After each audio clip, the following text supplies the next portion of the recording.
বন্ধুরা, যে এই পৃথিবীতে জন্ম নিয়েছে সে একদিন মারা যাবেই, আর এটাই হলো সবথেকে বড় সত্য, যার থেকে কেউ কখনো বাঁচতে পারেনি আর পারবেও না। ভগবানকেও এই পৃথিবীতে দেহ ত্যাগ করতে হয়েছিল। বন্ধুরা, গরুড় পুরাণ অনুসারে মৃত্যুর পর জীবাত্মা 13 দিন পর্যন্ত কিন্তু তার পরিবারের সাথেই থাকে, ফলে সে কিছুতেই সেই মায়া ত্যাগ করতে পারে না। সে তার মৃতদেহকে দেখে খুবই দুঃখী থাকে, বারবার তার মৃতদেহে প্রবেশ করার চেষ্টা করে, কিন্তু যমপাশে বাধা থাকার কারণে সে তা করতে পারে না। তার এই সমস্ত দুঃখের কারণ হলো তার মোহ। তাই এই মোহ ত্যাগ করার জন্যই অন্তিম সংস্কারের সময় মৃতদেহকে দাহ করা হয়। মৃত্যুর পর আত্মা যাতে সদ্গতি হয় তার জন্য অনেক রকমের নিয়ম পালন করা হয়। সেগুলি হলো কপাল ক্রিয়া, গঙ্গার জলে অস্থি বিসর্জন, শ্রাদ্ধ, পিণ্ডদান, মানে তার সন্তানদেরকে ন্যাড়া হতে হয়। কিন্তু ন্যাড়া হলে কি সত্যিই আত্মা শান্তি পায়, নাকি এর পেছনে অন্য কোনো কারণ রয়েছে? আজকের এই ভিডিওতে আমরা এই বিষয়েই জানব। নমস্কার বন্ধুরা, আমার ইউটিউব চ্যানেলে আপনাদের সকলকে জানাই আরও একবার অনেক অনেক স্বাগত। আপনাদেরকে অনুরোধ করছি আজকের ভিডিও সম্পূর্ণ দেখার, তাহলেই আপনি আপনার মনে সমস্ত প্রশ্নের উত্তর পেয়ে যাবেন।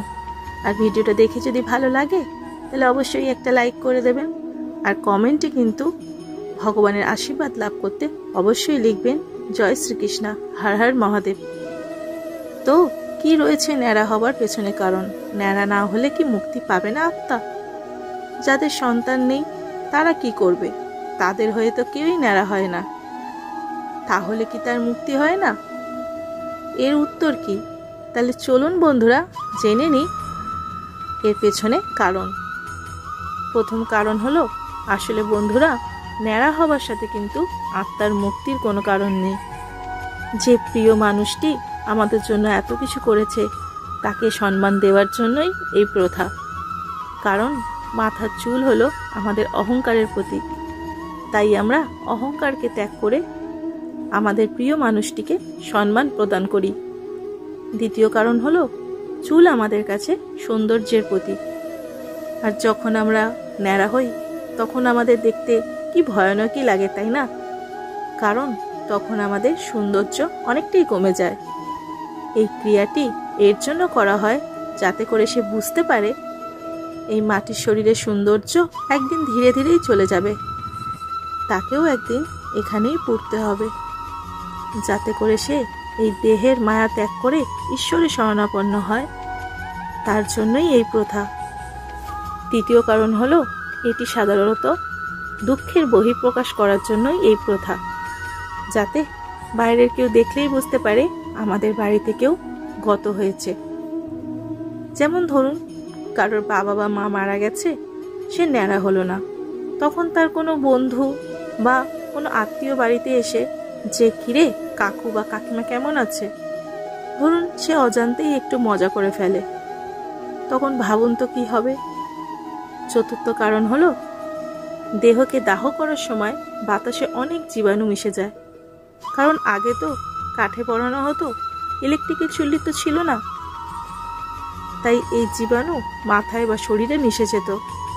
তাই মরা পুড়িয়ে এসে সবার প্রথমে যেটা করতে হয় সেটা হলো স্নান করতে হয়, আর আমাদের মাথা থেকে যাতে পুরো জীবাণু চলে যায় তার জন্যই এই প্রথা। আর যদি আমরা চুল না কাটি তাহলে সেই জীবাণুগুলো চুলেই মিশে যাবে এবং আমাদের স্বাস্থ্যের ক্ষতি করবে। সর্বশেষ যে কথাটি বলবো সেটি হলো, আগেকার মানুষরা বলতেন যে ন্যাড়া হলে ভালো চুল গজায়, আর কিছুটা সেই কারণবশত এই ন্যাড়া হবার প্রথা প্রথম থেকে চলে আসছে কেউ মারা গেলে। তো আজকের ভিডিও আমি এখানেই শেষ করছি বন্ধুরা। সকলে খুব ভালো থাকবেন, সুস্থ থাকবে এবং আনন্দে থাকবেন। জয় শ্রীকৃষ্ণ, রাধে রাধে।